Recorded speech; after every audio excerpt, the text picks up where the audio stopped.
Eu preparei um resumo aí da minha palavra, que na verdade é a transcrição do livro do capítulo 13 de Provérbios.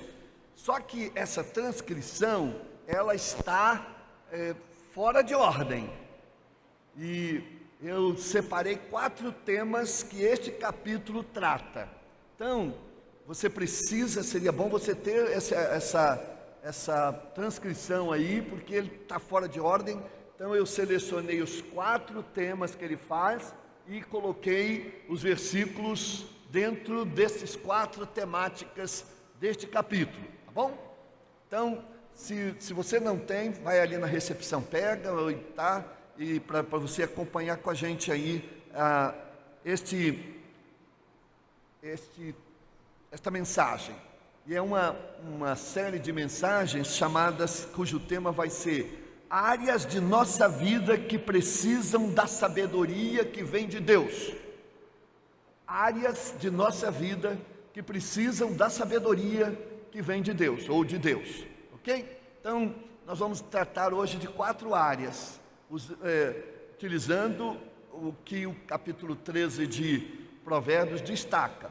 Claro que as áreas que eu vou mencionar aqui, às vezes são também tratadas em outros capítulos, porque Provérbios é o seguinte: a partir do capítulo 10, os provérbios são ajuntados de forma, digamos assim, aleatória, é uma mistura, eles são colocados de forma sortida, de tal forma que o que você pegar ali vai te dar alguma lição. Mas por quê? Porque alguém não organizou em forma temática, esse capítulo vai tratar disso? Não sei, eu acho que Deus orientou assim, porque a explicação mais interessante que eu achei foi que a vida é assim, você não consegue compartimentar as coisas. Então, ao mesmo tempo que você no dia a dia, você está tratando, vivendo, pensando, sofrendo várias coisas ao mesmo tempo, né? E então, vários assuntos, vários temas, você vive todos eles ao mesmo tempo. Então, Provérbios é um reflexo da vida, está tudo ali misturado, sortido, e às vezes um versículo, o seguinte não tem nada a ver com o outro, e o anterior também não. Vez por outra você encontra uma sequência de 2 ou 3 que formam um pensamento, mas não é assim. Então hoje, quer dizer, nem todos são assim. Então nós vamos colocar então em destaque o Provérbios capítulo 13. Como a gente só tem o mês de abril para destacar, eu precisaria de um ano todo para a gente meditar sobre o Provérbios, porque em maio a gente vai colocar em evidência os livros de Eclesiastes e de Cantares, ok? Então, que vão ficar em destaque. Ok. Áreas então da nossa vida que precisam da sabedoria. Para a gente lidar com esta área, a gente precisa da sabedoria, mas não é qualquer sabedoria. Por isso tem os provérbios. Você sabe o que quer dizer provérbios? Hoje as pessoas não usam muito essa palavra provérbio, né? Quer dizer, só a gente que acho que ela, pelo menos essa palavra provérbio ficou um pouco mais restrito a alguma coisa mais clássica e talvez a questão bíblica. Então a turma hoje chama citação, pensamento, tal. Mas a palavra provérbios, ela vem do latim proverbas, ou verba, proverba. O que quer dizer proverba? Proverba vem primeiro um prefixo pro, ou pro. Pro quer dizer em lugar de. Pro quer dizer em lugar de. Em outras situações, em favor de. Pro, né? Mas é em lugar de. E verba, no singular, no latim, quer dizer, verba ali é em latim, mas é o plural, palavra, em lugar de palavras. Então, na verdade, é uma palavra ou uma pequena frase se é dita no lugar de muitas palavras. Então, alguma coisa que você teria que dizer em muitas palavras, você diz num provérbio. Quer dizer, uma frase sintetiza um princípio ou uma ideia transmitida por meio desta palavra ou desta frase. Então, você imagina o que isso representa. Alguém disse que um provérbio é uma citação que reúne a experiência de uma vida toda numa frase só. Então é um provérbio, é uma palavra que está, ou uma frase que está no lugar de uma experiência enorme de vida. É por isso que você pode pregar um provérbio só, que aí você mergulha nele, vai aprofundando o sentido ali pleno. Eu vou tentar fazer isso, mas muito rapidamente, com o capítulo 13. Então, estas várias áreas então estão aí, mas nós conseguimos destacar 4 áreas nesses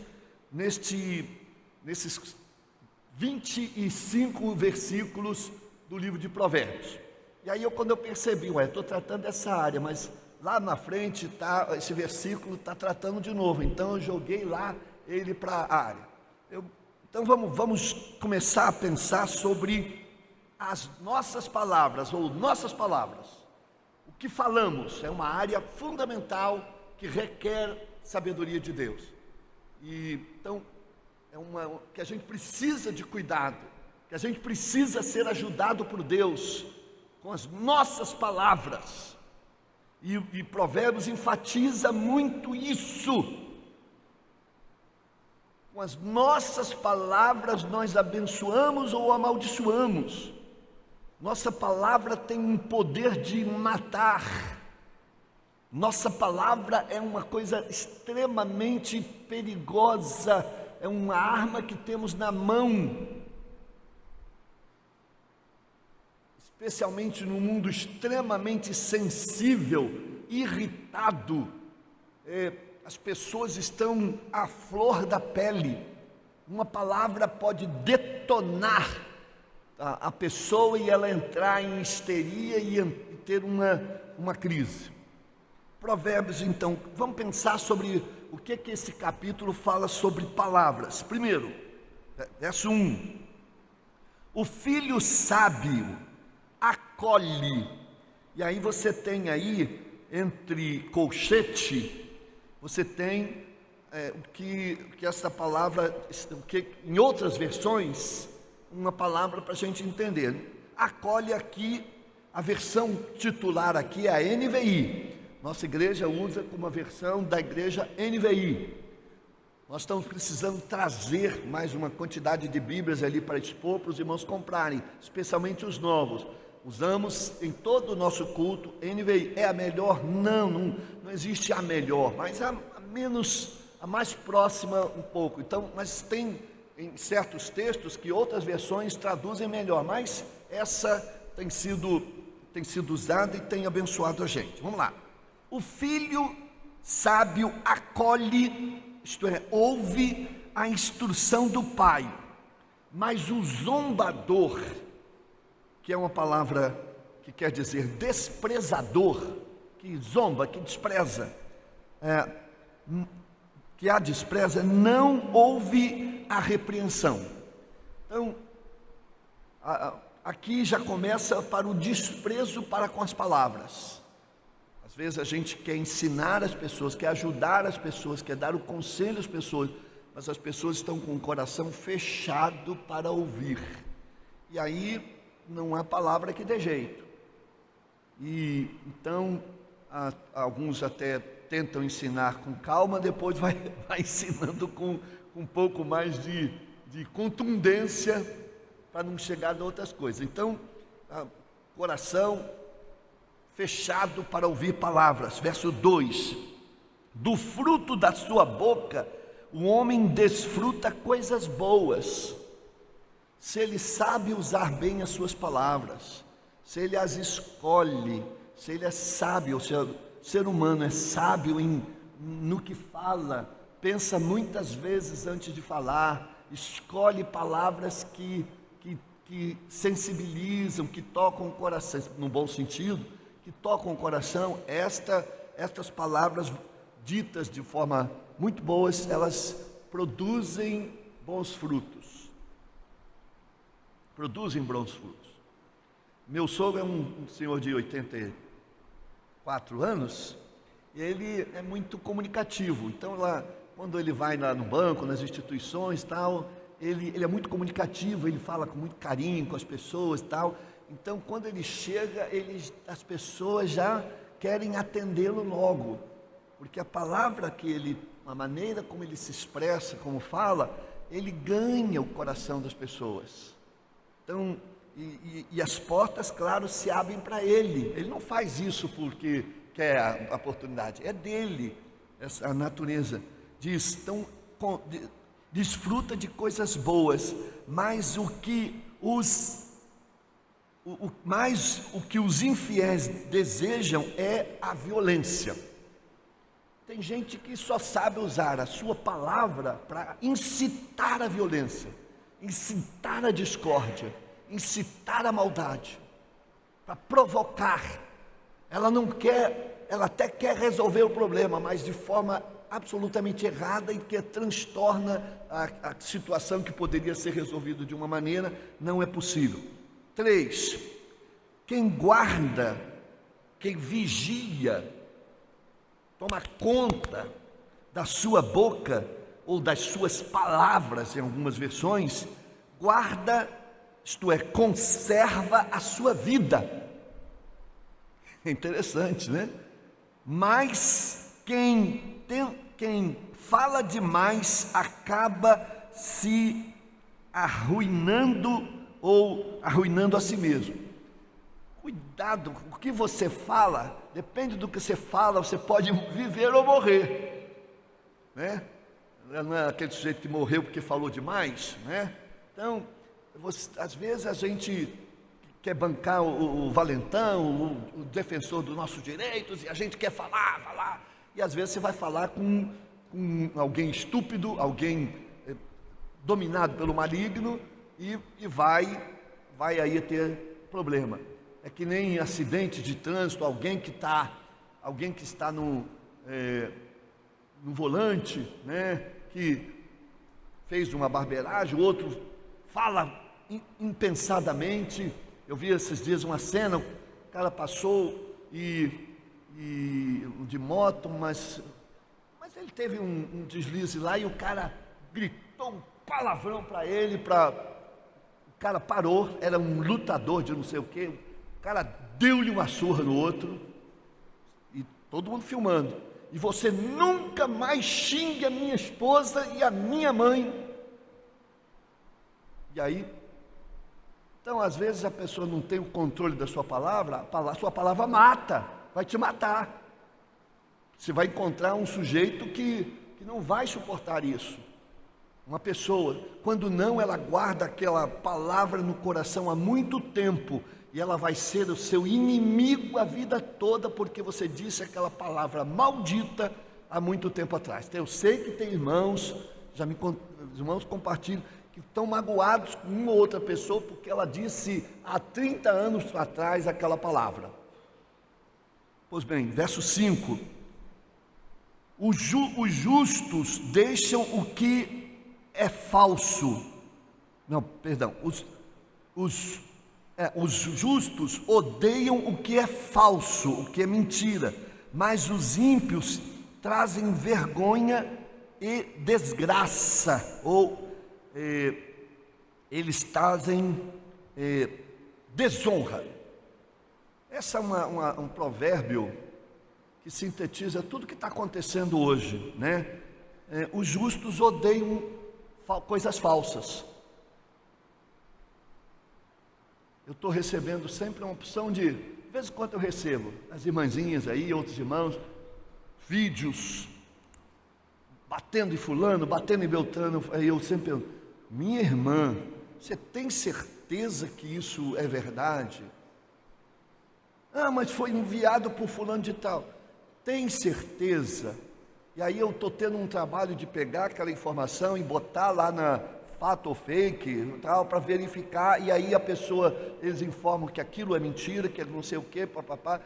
Aí eu passo para aquela irmã. Isso dá um trabalho muito grande para mim.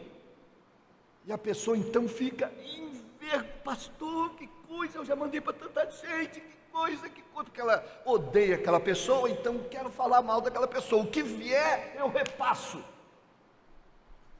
E eu sei que os irmãos são justos, então não repasse sem saber. O justo odeia o que é falso. Então coloque isso no seu coração, meu irmão, minha irmã.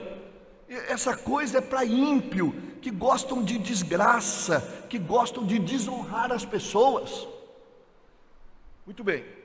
Segunda, claro que tudo que Provérbios fala sobre palavras não se esgota aqui, mas é só no capítulo 13. Agora vamos pegar uma outra área, o nosso caráter, nossa integridade, nossa ética.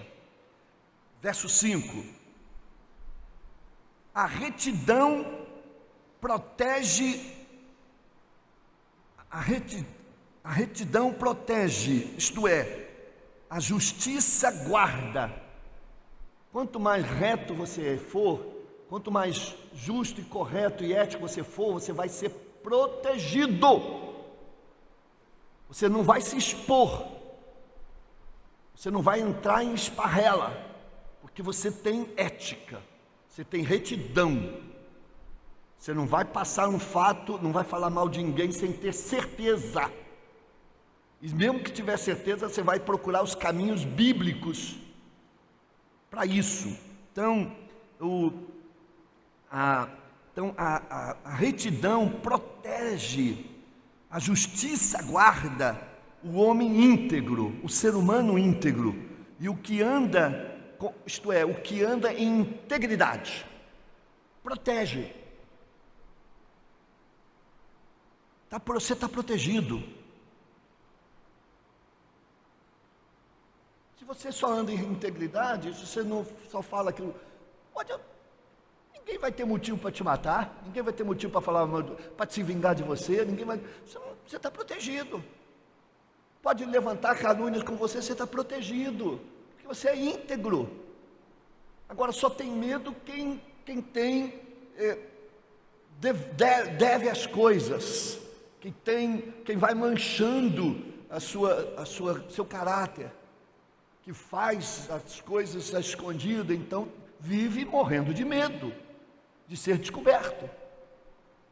Mas quanto mais ético, mais íntegro, mais reto nós formos, mais protegidos nós estaremos, né?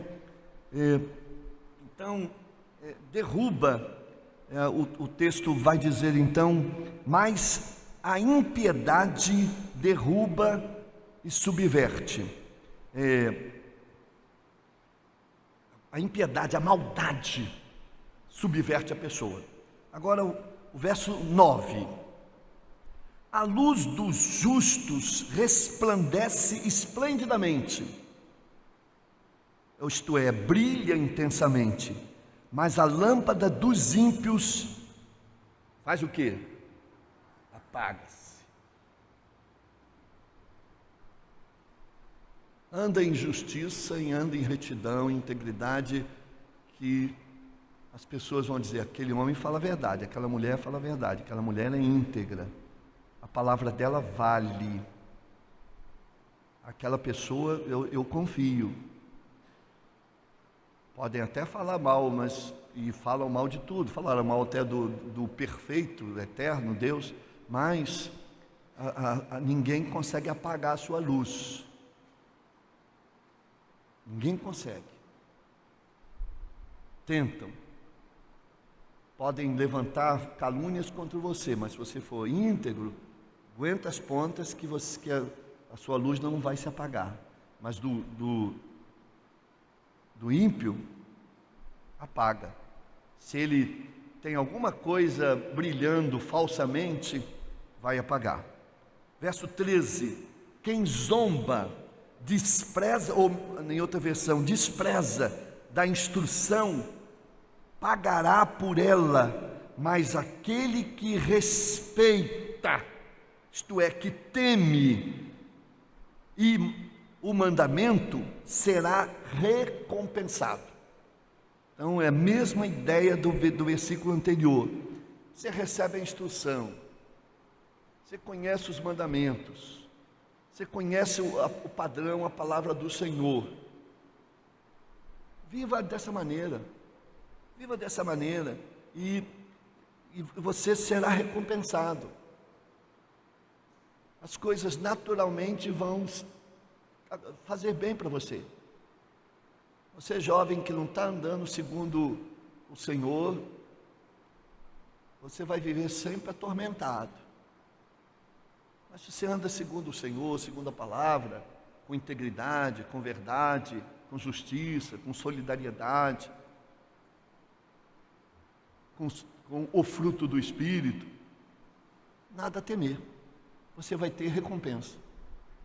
Não que você faça isso para receber recompensa. Natural seu. Natural. Porque você é naturalmente Cristo. Pequeno Cristo, um cristão. Verso 20: aquele que anda com os sábios será cada vez mais sábio, mas o companheiro dos tolos acabará mal. Nós estamos cheios de exemplos disso.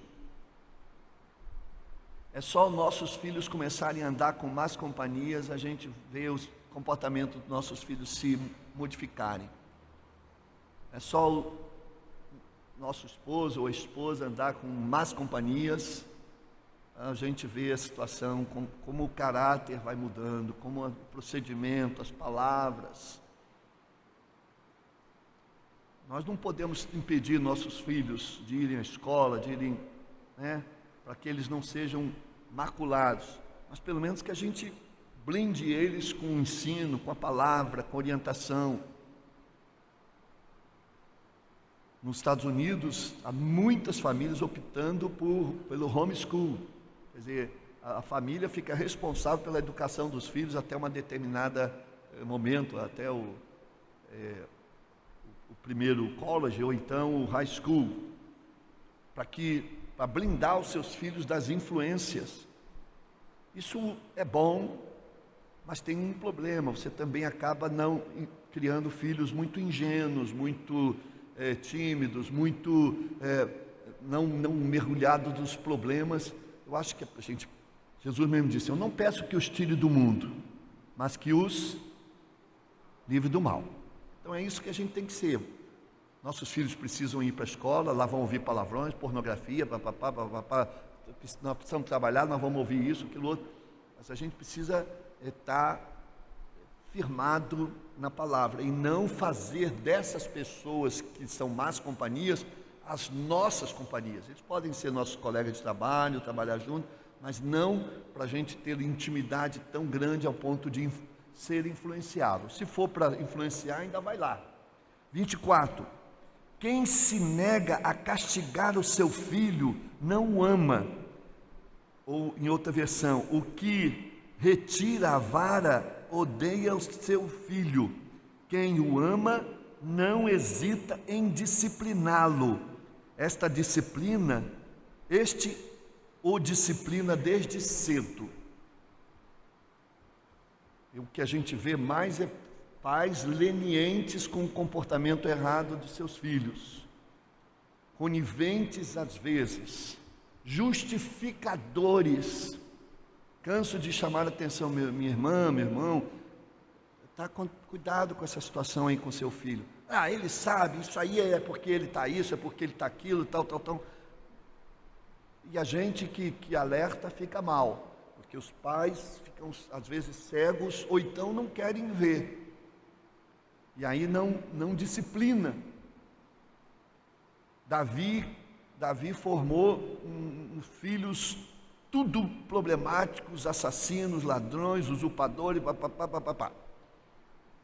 Davi, homem segundo o coração de Deus, mas ele não disciplinava, não chamava atenção, não exortava, não cortava privilégios.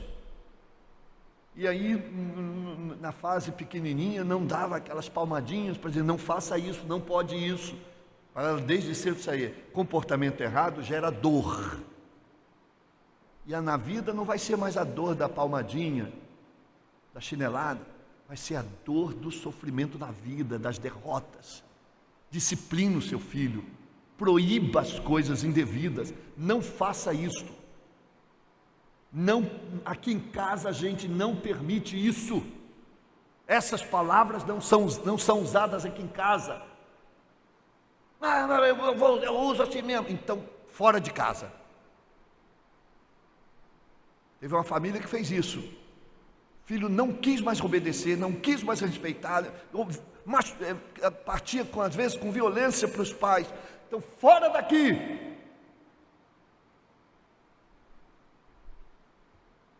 Quem mais sofreu foram os pais para dizer isto.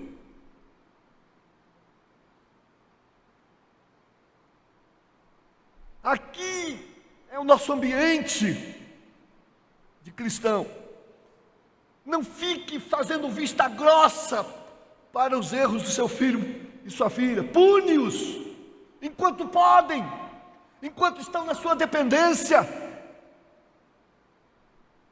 E mesmo que estejam fora, exorte-os. Eu e Marcelene cansamos de dizer, filhos, não façam isso. E se continuarem a fazer, não vão perder o nosso respeito por vocês. Verso 25. O justo come até satisfazer o apetite, mas os ímpios permanecem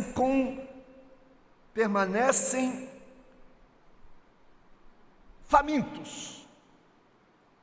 Eu fiquei um tempão pensando, que provérbio é esse? Os justos comem até se satisfazer, mas os ímpios permanecem famintos. Por que isso? E aí eu li várias versões e comentários, as opiniões sobre... O que ele quer dizer é o seguinte: nós somos justos, nós precisamos de comer, nós precisamos de...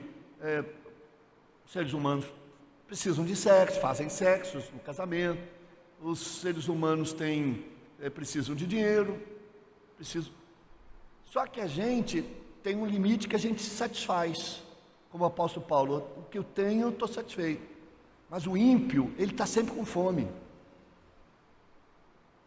ele fica faminto, ele não quer um sexo, ele quer mais sexo de outro tipo, ele quer mais dinheiro, ele não quer aquele poder, ele quer muito poder, e quanto mais poder, mais fome ele vai ter. Nós, como justos, temos que aprender a nos satisfazer, a comer com controle. Eu não vou comer, eu quero comer, meu está pedindo para comer, mas eu não vou comer. Eu já comi suficiente para me manter. Eu não vou fazer isso demais. Não vou procurar outras formas para satisfazer a minha fome das coisas, do sexo e de outras coisas. O justo controla, o justo se satisfaz. Então, meus irmãos, uma pessoa sábia, tem aí o que eu disse, dizendo aí para os irmãos, uma pessoa sábia é reconhecida por saber a hora certa de falar, na medida e toma e forma corretas, além de ser alguém que sabe se calar e não desperdiça suas palavras. Eu acho que esse pensamento está no lugar errado, eu mesmo coloquei. Precisamos, portanto, aprender a nos controlar. Agora, em terceiro, nossos negócios. Os negócios que a gente faz.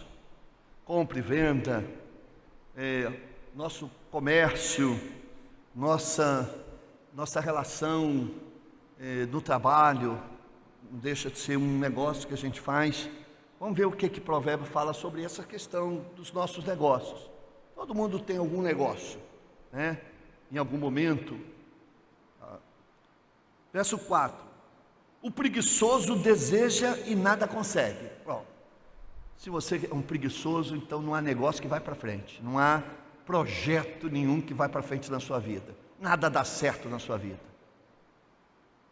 Nada. Você é preguiçoso. Nada consegue, nada tem. E porque nada consegue, nada tem. Mas os desejos do diligente é aquela pessoa aplicada, empreendedora, esforçada, né? Dos que se esforçam, são amplamente satisfeitos ou mesmo menos atendidos. Ele vai fazer a sua diligência, a sua dedicação, algo vai acontecer. 7. Alguns fingem que são ricos e nada têm. Outros fingem que são pobres e têm grande riqueza. Aqui tem uma porção de explicações, né? Tem gente que gosta de fingir que é rico, ostentar, a gente vai ver, não é nada daquilo. Outros fingem que são pobres, para esconder os seus ganhos ilícitos, né? Ou então, para se proteger. Conheço famílias lá em Minas que a turma vive com um carrinho velhinho, mas a gente sabe que ela tem condições de ter um carrão de luxo, porque não quer ficar ostentando. E há outras explicações nessa área aí de ter ou não ter. Você quer fazer um negócio e fazer com que ele pareça mais do que é, prometer mais do que pode, então essas coisas. Alguém disse: ninguém é mais pobre do que quem somente tem dinheiro. Então não é só a questão de ter dinheiro que faz você uma pessoa rica. A riqueza, segundo Provérbios, é um conjunto de coisas de virtudes, de qualidade, que você deixa como legado e que virtudes pelas quais você é reconhecido. Então, é mais do que dinheiro, ter riqueza. Verso 8. As riquezas de um homem servem de resgate para a sua vida, mas o pobre nunca recebe ameaças. Isto é, mas o pobre não corre risco de ser ameaçado. Isso, de certa forma, na prática é assim mesmo. Quanto mais rico, maior vai ser o seu resgate, né? Agora, eu acho que o tempo hoje é tão violento que até o pobre está sendo sequestrado. Alguns anos atrás eu não tenho ouvido mais não. Uma criança pobre de uma favela agora a turma corta isso, né? Foi roubada e eles tinham que pagar R$500 para devolver a criança. Os desgraçados, né? Mas eles vão atrás dos ricos, porque eles sabem o preço, o que vão cobrar, o que eles têm, né? Então tem isso também. Então é uma lição aí para a nossa vida, né? De ostentação. E aí, se você quer parecer alguma coisa que não é uma coisa muito, muito triste. Eu preciso ter uma roupa melhor possível, eu preciso ter um carro melhor possível. Você não tem condições. E aí quer ostentar. Isso é uma desgraça para a sua vida. Viva dentro dos seus limites. Outro já pode comprar um carro melhor, mas vive com um carrinho ruim, é um mesquinho, não tem isso, e quer parecer pobre. Então essas coisas precisam ser equilibradas. Verso 10. O orgulhoso só gera discussões, isto é, da soberba, em outras palavras, da soberba só resulta a discórdia. Quer dizer, aquela pessoa arrogante, soberba, ele nunca gera paz, ele nunca gera confiança, ele nunca gera respeito das pessoas, ele nunca gera paz, ele gera discórdia, porque ele é arrogante, porque ele é prepotente. Mas a sabedoria está com os que tomam conselho.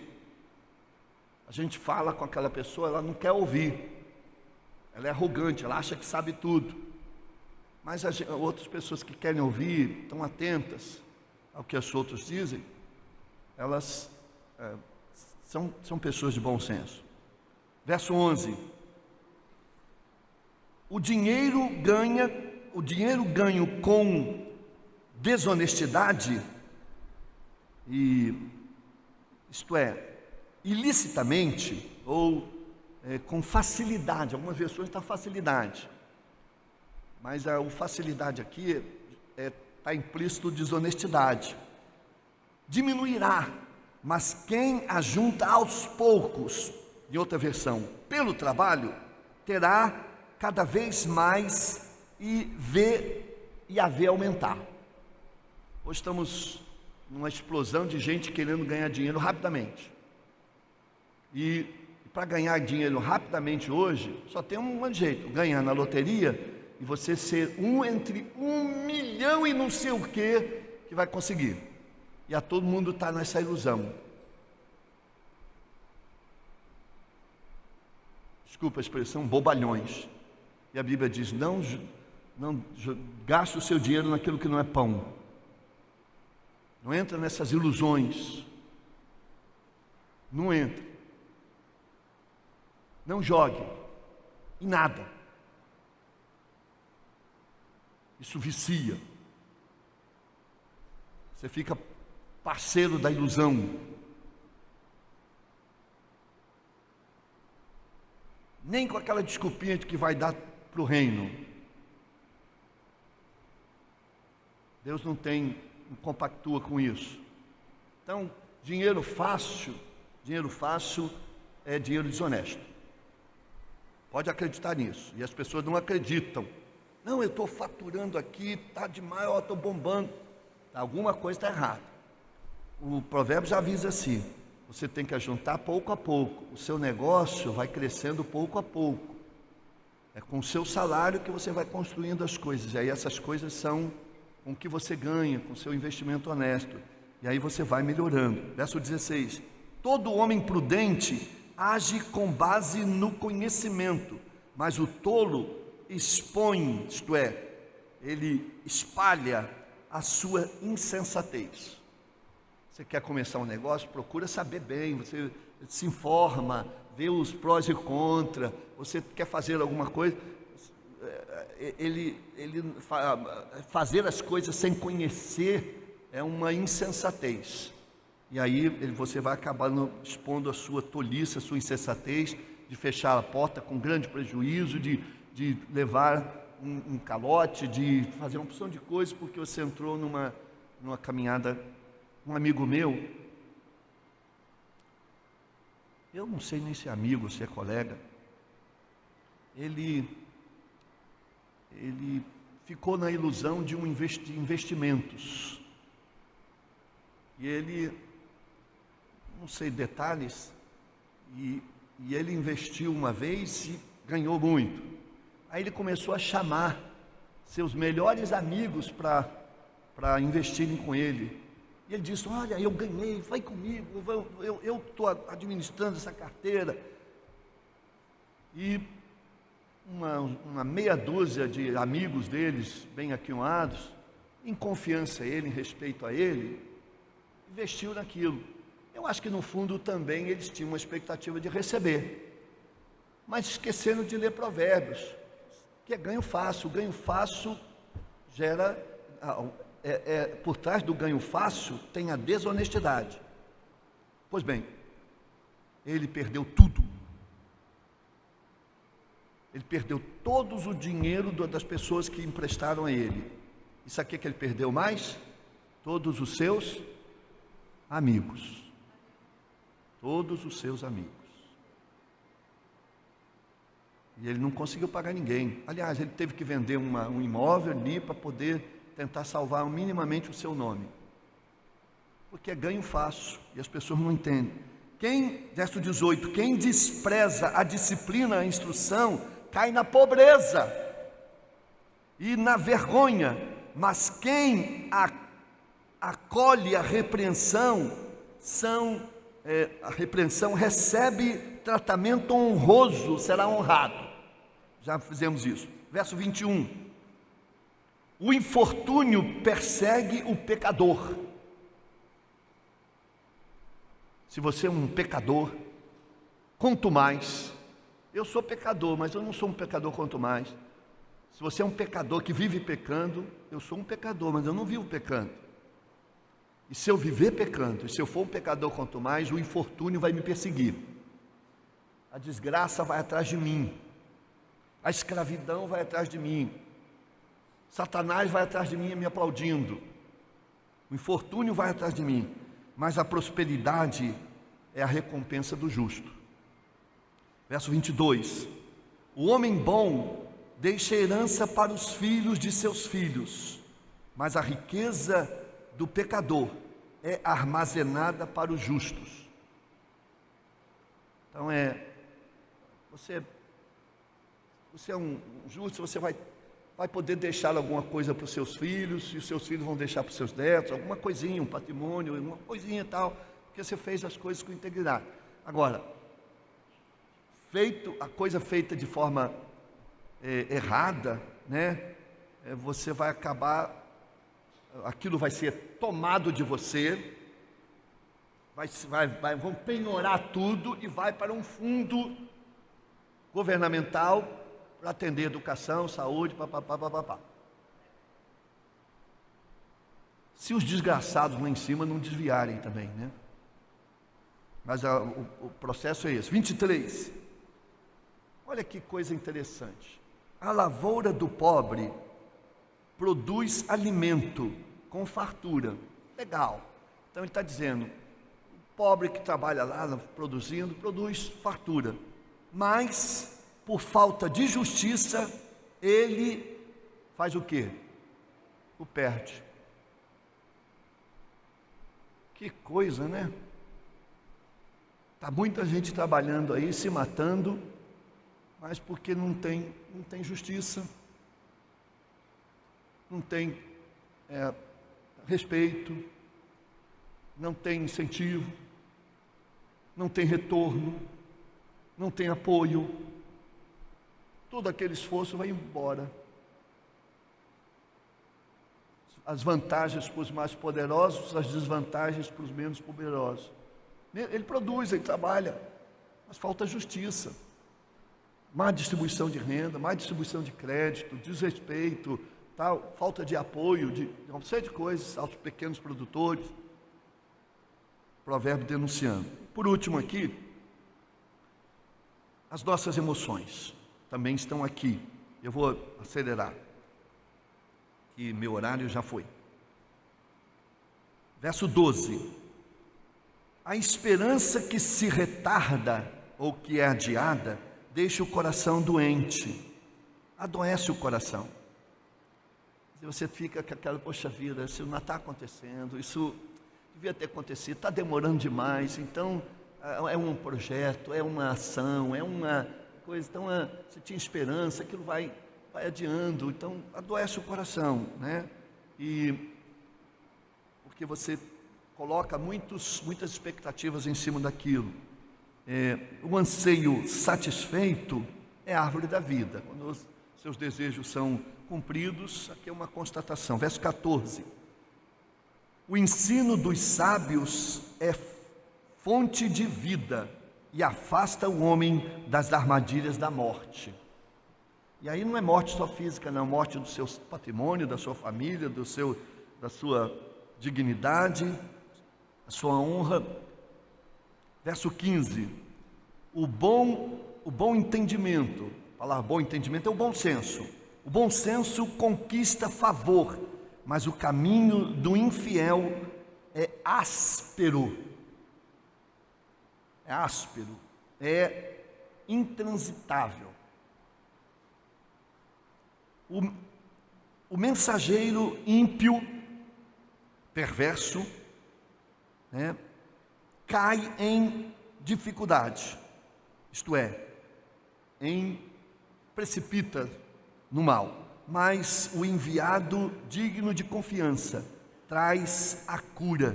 O embaixador fiel, em outra versão, produz cura.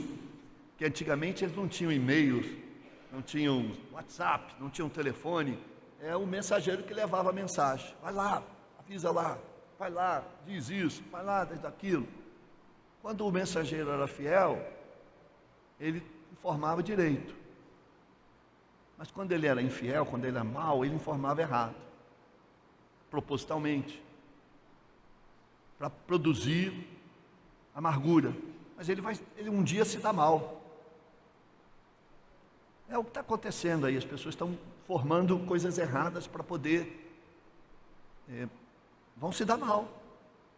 O cerco está fechando para esse pessoal. Nós temos que ser um embaixador leal. A gente não tem que ficar pegando uma informação. Esses dias eu peguei informação sobre um fato de 3 pessoas diferentes, cada um contou de uma forma. Uma ruim, uma terrível e outra péssima. A coisa foi agigantada. E aí eu falei, não é possível que isso tenha acontecido assim. Aí eu fui na fonte, fui lá na pessoa que presenciou. Ela contou totalmente diferente. Então é um negócio horrível. É porque as pessoas que narraram detestavam aquela outra pessoa e ampliou ainda mais a história para torná-la mais terrível. Alguém que simplesmente estava conversando no carro, a outra narrou que aquelas pessoas estavam aos beijos no carro. E a outra narrou que as outras estavam fazendo sexo no carro. É um mensageiro maligno. Cuidado para passar informação. Cuidado. Verso 19. O anseio, isto é, o desejo satisfeito agrada a alma, mas o tolo detesta afastar-se do mal. O cara é tolo. Sai do mal, ele não sai, ele não gosta, ele gosta do mal. Terminando, vamos ler juntos aí o último versículo, que é a chave desse versículo central. Vamos lá, Provérbios 13, 20. Vamos juntos? Quem anda com os sábios será sábio, mas o companheiro dos tolos acabará mal. Que Deus tenha compaixão de nós, amém? Que nos dê sabedoria.